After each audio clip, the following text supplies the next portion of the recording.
Hey guys, what is up? Welcome back to the channel. In today's video, I'm going to be taking you guys through a hypertrophic pull day routine. So we did push, we did legs, now it's time for pull. So we're going to be hitting the lats, mid traps, rear delts, and our biceps and forearms. So first exercise, we got the lat pull down. I like to use about a medium width grip, slightly outside shoulder width, to give me a nice balance of a great range of motion and high stretch.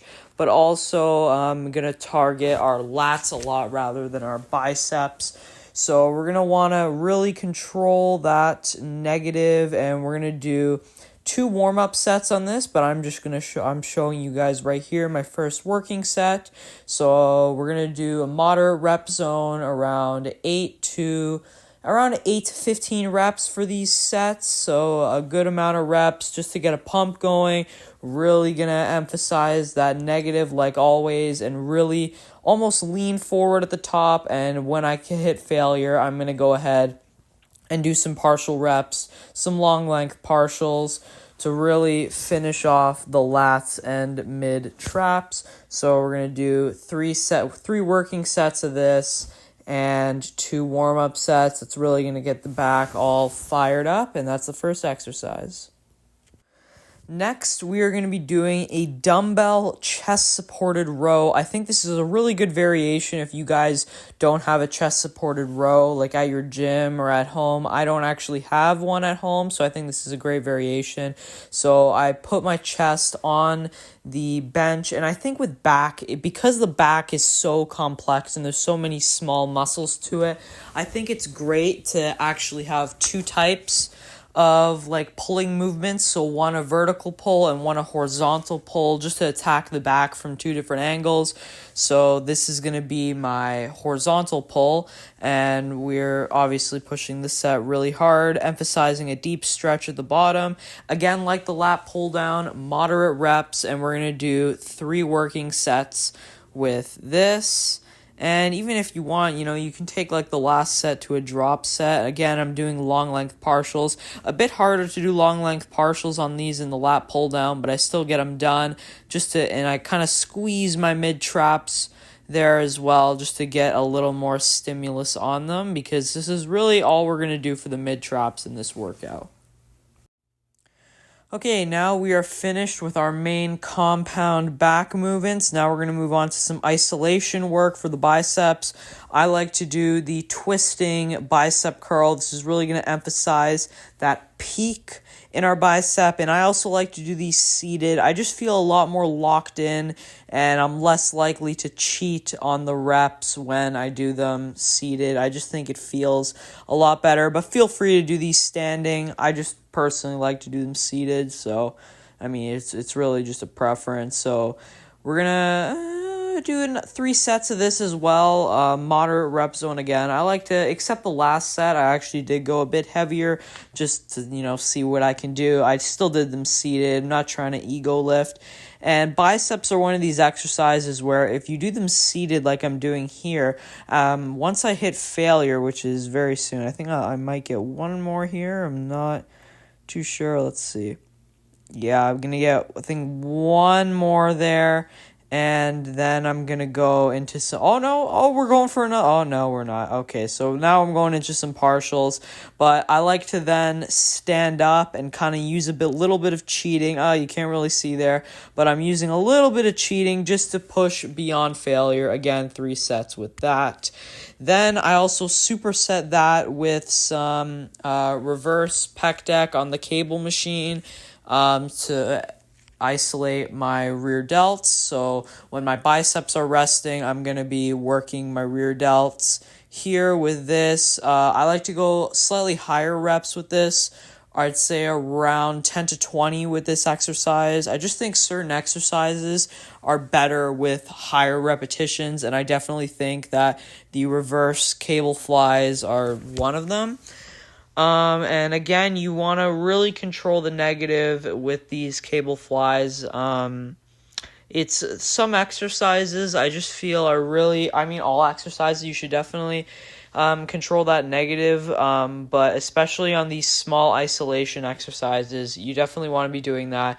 And this is also an exercise that's really easy to get in those partial reps at the end. I like to use a bit of leaning here and really stretch my arms. As you can see right here, I'm about to do it again to really get a stretch on that rear delts. This is also going to hit our mid traps a bit, but not as much as the rear delts. So yeah, I really push this set here, and I'm really just taking it to absolute failure. If you're a beginner, you don't have to push this hard, even if you're intermediate, but I just like to because it's fun. Next exercise for the bicep is going to be a favorite for me. That's going to be the cable bicep curl, and we are specifically going to be putting the cables higher up because our biceps receive peak tension with the cable machine when it forms a 90-degree angle, and we want to have tension throughout the whole range of motion. So by setting the cable higher up, it allows for peak tension in the stretch position, which we all know is the most anabolic part of the lift rather than the contraction. So I think it's definitely good to incorporate this exercise, because if you just use dumbbells, not saying it won't work, because clearly it does work, and you can make get amazing biceps just off of free weights, but I think it is good to incorporate some of these cable exercises to really emphasize that stretched position. Again, we're going to be doing 3 sets for most exercises on this, except a couple exceptions, but really pushing the sets hard. You don't even have to load up a lot of weight on these, and at the end, doing some long length partials to really burn out the biceps in that stretch position, most anabolic part of the lift if you're trying to build muscle.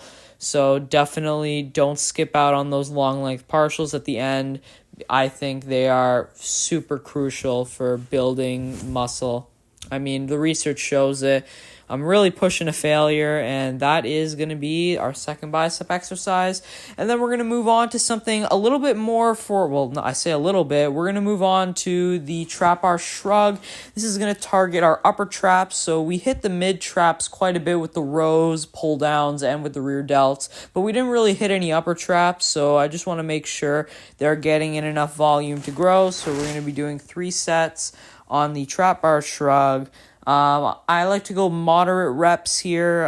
Again, I like to kind of pause at the top slightly, just squeeze that, and then again a controlled negative. I know a lot of people like to ego lift when they're doing shrugs, loading up like 6 or 8 plates, but guys, you gotta control the weight. It literally doesn't matter that the range of motion is like negative on this exercise. You still gotta control it. You still gotta treat it like any other exercise, and that is exactly what I'm doing here.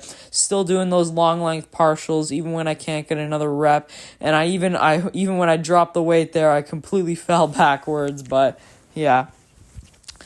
And then I'm actually going to do a set of pull-ups now just to burn out the back, and I am going to be using lifting straps. I did use lifting straps with the trap bar shrug as well, but and again, I'm still controlling the negative on these pull-ups, so I mean, I think I only did about 8 reps here. Normally I could do a lot more, but I'm also controlling the negative here, and it is at the end of my workout, so I'm very fatigued. So I think I only got 8, but I was just trying to burn out the back here, just stimulate it a little bit, because we only did 6 working sets for the back. So I thought, hey, why not? Let's just do a set of pull-ups to hit that 7.